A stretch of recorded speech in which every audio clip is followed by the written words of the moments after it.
بندے کیسے چپ ہے؟ جب دو یمنی کتوں نے آ کر کے نبی کے روزے کو سلنگ لگایا، جب حضرت عمر کا پاؤں ننگا ہوا تو نبی علیہ الصلوۃ والتسلیم نے سلطان نور الدین زنگی بادشاہ مصر کی کوٹھی میں آرام کر رہا تھا، حضور نے فرمایا اٹھ بیٹھو، آج دو یمنی کتوں نے میرے روزے کو سلنگ لگایا، ان کا سلنگ حضرت امیر عمر کے پاؤں تک پہنچ چکا ہے اور ان کا انتظام کرو۔ وہ کہتا ہے جب میں اٹھا تو میرے دل میں خیال آیا، سلطان ایسے خیال آ جاتے ہیں، پھر دوبارہ تھوڑا سا سو گیا، جب سویا تو نبی نے یہاں سے پکڑا،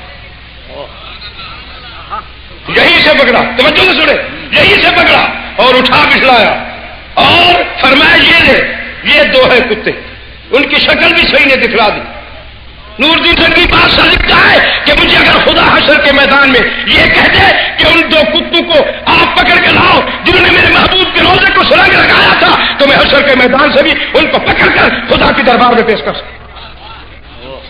اتنا ان کا نقشہ میرے ذہن نشین ہو گیا، اور جب میں اٹھا تو صحیح نے میرے یہاں سے پکڑا تھا تو میرے سارے وجود میں خوشبو تھی، میرے ذہن میں بات آ گئی، سلطان آج تو نہیں بچ سکتا، نبی علیہ الصلوۃ والتسلیم پہ تمہیں ہاتھ لگا، بس اٹھا سیدھا مدینہ منورہ میں۔ گورنر کو حکم دیا جاؤ جلدی کرو، سب بالغ نہ بالغ سب مرد میرے دربار میں پہنچے، اور بیٹھا ہے دیکھ رہا ہے مگر وہ نہیں ہے۔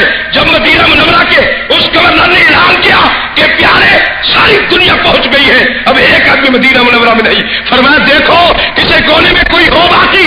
جی دو آدمی ہے جو بہت بڑے بزرگ ہے، ولی اللہ ہے، غوث و قطب ہے، وہ جبے پہنے ہوئے، محراب پکے ہوئے، بڑی بڑی داڑھیاں اور محراب بھی پکے ہوئے ہیں۔ جی وہ جو خاموش رہتے ہیں ہر وقت وہ چھپ ہی رہتے ہیں۔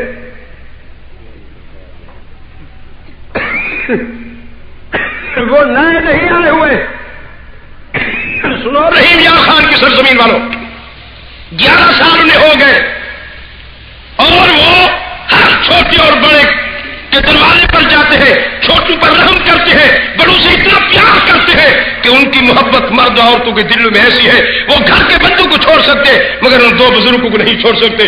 سلطان نور الدین زنگی بادشاہ نے حکم دیا، میں حکم دیتا ہوں جلدی میرے دربار میں پیش کرو۔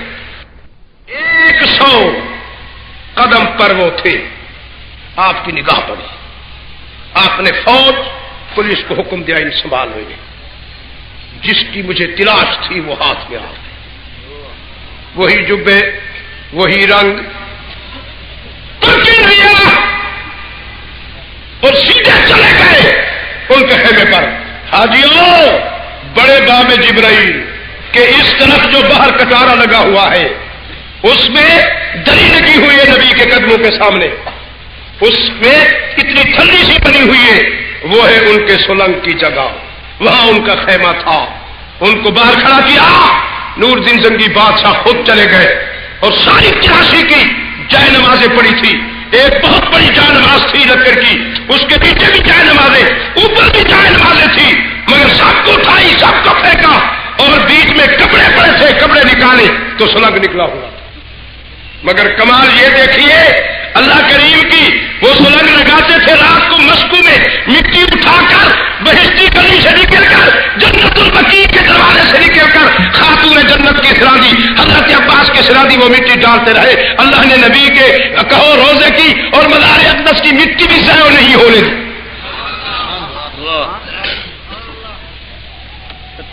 میرے محترم میں واقعہ پیش نہیں کرتا، جو نبی اپنے دشمنوں کو پکڑوا سکتا ہے وہ اس یہودی دشمن کو اتار کر اپنی امتیوں کی نمازیں کیوں نہیں بتا سکتا؟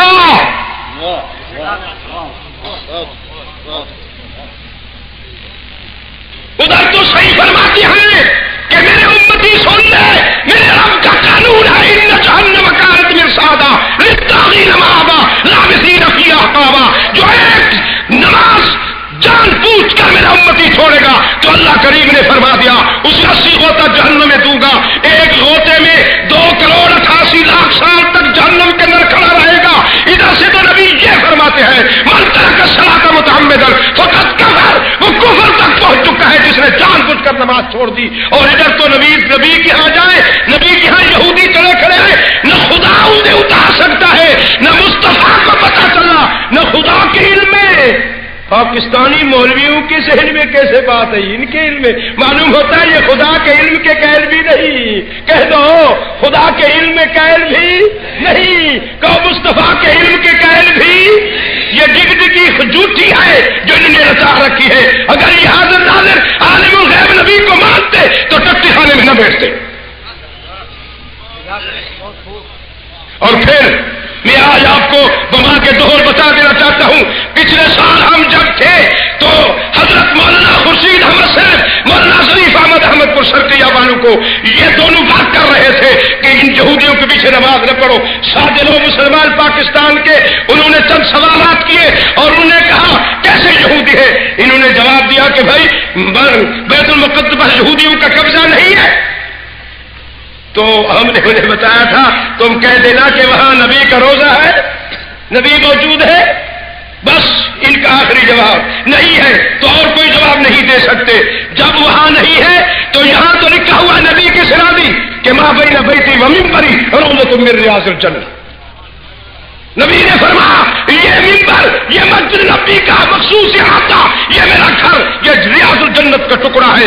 امام حرم مدینہ نے فرمایا خطبے کے اندر یہ ریاض الجنت کا ٹکڑا جنت سے خدا نے بھیجا ہے. تمہارا ایمان ہے یا نہیں؟ بولو. جن کا ایمان ہے ہاتھ کھڑا کرو.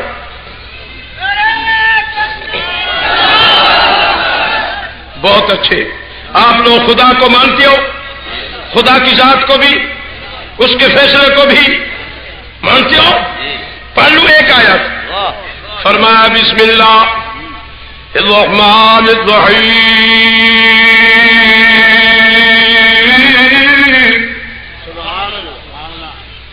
تبارک الذی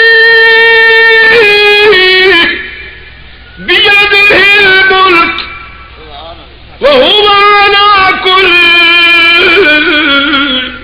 شيء قدير. دعویٰ خدا بندی، روئے زمینوں کی سلطنت ہے، میں خدا کی قبضہ قدرت میں، عہدہ خدا بندی، میں خدا ہر چیز پر قادر ہوں. سچ ہے یا نہیں؟ دوسرا اعلان وَرَبُّكَ يَخْلُقُ مَا يَشَاءُ وَيَخْتَارُ مَا كَانَ لَهُمُ الْخِيَرَةُ سُبْحَانَ اللَّهِ وَتَعَالَى عَمَّا يُشْرِكُونَ. سبحان اللہ. دعویٰ سچا یا جھوٹا؟ بولو. سب بولو، سب بولو. ادھر دعویٰ ہے کتاب اللہ، توجہ، کتاب اللہ، بیت اللہ، رسول اللہ. اللہ فرمائے کتاب بھی میری، گھر بھی میرا، رسول بھی میرا، ان تینوں کی حفاظت بھی میرے ذمہ. جو میرے گھر کے لیے برا ارادہ رکھے گا ہاتھیوں پر سوار ہوگا، تیر کمان تلواریں لے کر آئے گا، پہلوان ساتھ لائے گا. میں خدا قادر ہوں، نہ تلوار کے مقابلے تلوار ہوگی، نہ پہلوان کے مقابلے پہلوان ہوگا، نہ ہاتھی کے مقابلے ہاتھی ہوگی.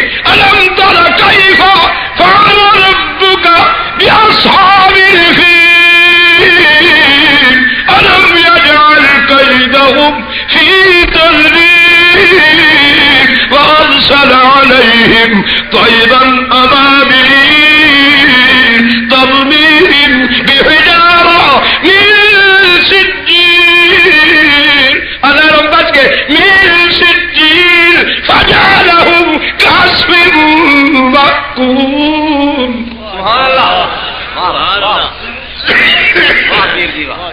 اللہ فرمائے جبرائیل جی پیارے رب،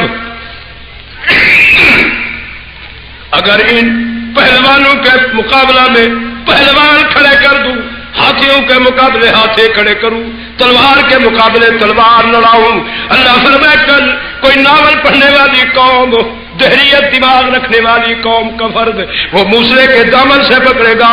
ہاں موسیٰ جس خدا کو تو کل مشکل کشا کہتا ہے، حاجت روا کہتا ہے، اس تیرے خدا کی کیا کمال ہے. جبکہ ایک طاغوتی طاقت نے تیرے خدا کی اس چار دیواری گھر پر حملہ آور ہوا تھا تو اس وقت نے دی تھی، تلوار سے تلوار ٹکرائی تھی، اس لیے اللہ فرمائے یہ میرا گھر ہے، میں نے دعویٰ کر دیا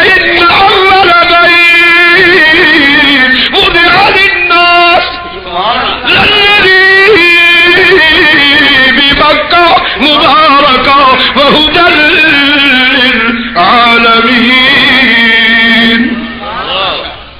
اس گھر کو میں نے بنوایا، اس گھر کو میں نے بنوایا، کیل سے بنایا، وہ کون مستری تھے؟ وَإِذْ يَرْفَعُ إِبْرَاهِيمُ الْقَوَاعِدَ مِنَ الْبَيْتِ وَإِسْمَاعِيلُ۔ اس میں پانی خرچ ہوا، پتھر خرچ ہوئے، پتھر بھی میں خود لایا، کسی کا محتاج نہ ہوا۔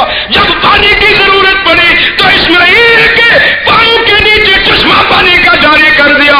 اگر کسی کی نہر آئی ہوئی، کھودی ہوئی، اس میں استعمال ہوتے تو لوگ ان کو تلاش کرتے رہتے۔ یہ صاحب احترام لوگ ہیں، ان کے ہاتھوں کی نہر کا پانی کعبہ میں لگا، جن کے اگر کسی کے گھر سے پتھر خرید لاتے لوگ ان کا بھی احترام کرتے۔ اللہ فرماتے جبرائیل جی ربی جلیل، اگر میں کسی اور جیسے ویسے آدمی کو مستری کو کھڑا کرتا تو لوگ ان کا احترام کرتے۔ میرا نبی تو ہے بھی صاحب احترام۔ سبحان اللہ سبحان اللہ۔ اور پھر ان کے عمل میں بھی فرق، نبی کے عمل میں بھی فرق، نبی کی عہدے میں فرق۔ نبی معصوم ہوتا ہے، معصوم کا کیا معنی، کیا تعریف، کیا پس منظر؟ معصوم کسے کہتے ہیں؟ تو میرے محترم ساتھیوں یاد رکھنا ایک بات کہ نبی معصوم ہے۔ آج دنیا کے سرداروں یہ نسل نبی معصوم کی پہلی دلیل وَقَرْنَ فِي بُيُوتِكُنَّ وَلَا تَبَرَّجْنَ تَبَرُّجَ الْجَاهِلِيَّةِ الْأُولَى وَأَقِمْنَا الصَّلَاةَ وَآتِينَا الزَّكَاةَ وَأَطِعْنَا اللَّهَ وَرَسُولَهُ إِنَّمَا يُرِيدُ اللَّهُ لِيُذْهِبَ عَنكُمُ الرِّجْسَ أَهْلَ الْبَيْتِ وَيُطَهِّرَكُمْ تَطْهِيرًا۔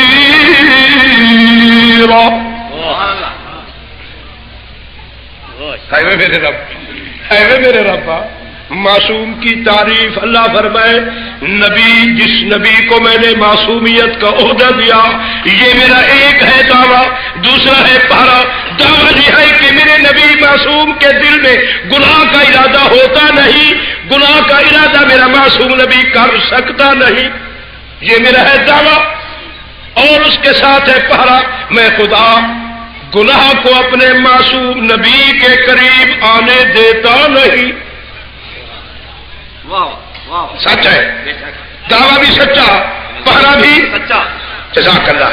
اب دوسرا پس منظر اللہ فرماتے ہیں میرا دعویٰ میرے معصوم نبی کے دل میں ناپاک پلیت گندی چیز کی چاہت طلب ہوتی نہیں، میرا نبی ناپاک چیز کی چاہت کر سکتا نہیں۔ اب پہلی کہنا میں خدا اپنے معصوم نبی کے قریب پلیت چیز کو، گندی چیز کو، نجس چیز کو آنے دیتا نہیں۔ سچ ہے یا جھوٹ؟ سچ ہے یا جھوٹ؟ اگر ہے سچ تو تم دونوں جھوٹے، جو کہتے اندر ناپاک منافق ہے وہ بھی جھوٹے۔ کو خدا کا دعویٰ سچا، خدا کا پہرا بھی سچا، نبی بھی پاک، اور جو کہتے ہیں مسند پر ناپاک کھڑے ہیں کہو ان کا دعویٰ بھی جھوٹا، کہہ دو ان کا دعویٰ بھی، کہہ دو بھائی۔ اما ام حبیبہ فرماتی ہیں میں نے دیکھا نبی بستر سے اٹھ کر دروازہ سے نکلے، بس 2 منٹ گزرے کہ میرا ابا آ گیا ابو سفیان، اور میں نبی کے بستر کو جلدی سے لپیٹنا شروع کر دیا، آدھا لپیٹا تھا تو میرے ابو جان نے فرمایا بیٹی بستر کو رہنے دو، چند منٹ کے لیے آیا ہوں، بیٹھتا ہوں۔ آپ نے فرمایا ابو جان ٹھیک ہے آپ میرے ابو جان ہے، مگر بات سنیے یہ نبوت کا بستر ہے، آپ کفر کی حالت میں ہے، کافر نبی کے بستر پر نہیں بیٹھ سکتا۔ جھوٹ؟ اگر کافر نبی کے مسئلے پر نہیں بیٹھ سکتا تو کافر نبی کی مسلک پر کیسے کھڑا ہو سکتا ہے؟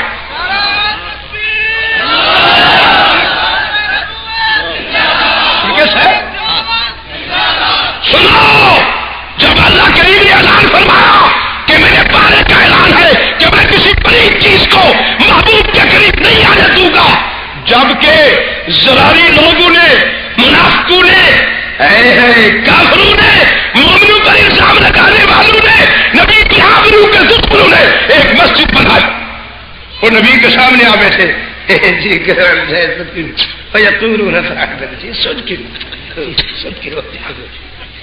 مکار ہے، صدقے قربان ہوتے، کیا بات ہے جی، ہم نے مسجد بنائی جی، قدم رنجا فرمائے، دعا کے ہاتھ اٹھائے، اللہ کرے وہ گھر ابود شود رہے، صدقے ہو جائے۔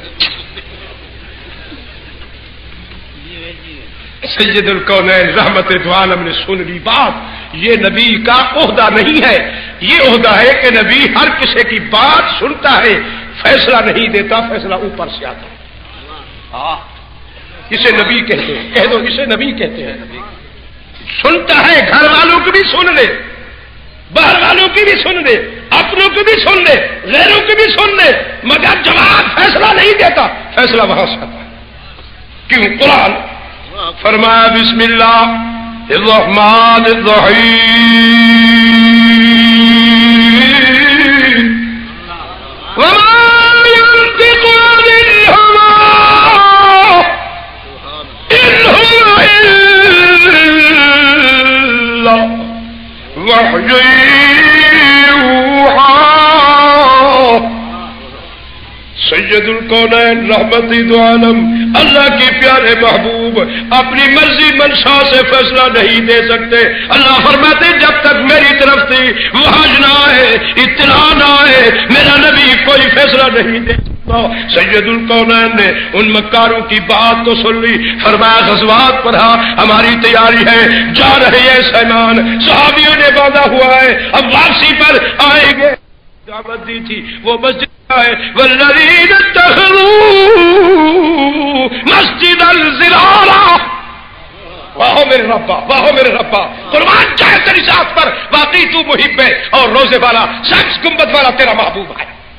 محب اپنے محبوب کی ہر پہلو میں حفاظت کر رہا ہے۔ تم دنیا کے سارے لوگ جمع ہو جاؤ، نبی کے روزے پر، نبی کے گرد، نبی حرم میں، نبی کی ذات پر کیچڑ اٹھاؤ اور اڑاؤ، مگر اللہ فرماتے جب میں ایک ہی نبی کا ذمہ دار ہوں، اس کی حفاظت کا، اس کی آبرو کا، اس کے مشن کا، اس کے صحابہ کا، فرمایا تم سب کوشش کرو میرا نبی اسی طرح پاک ہی پاک رہے۔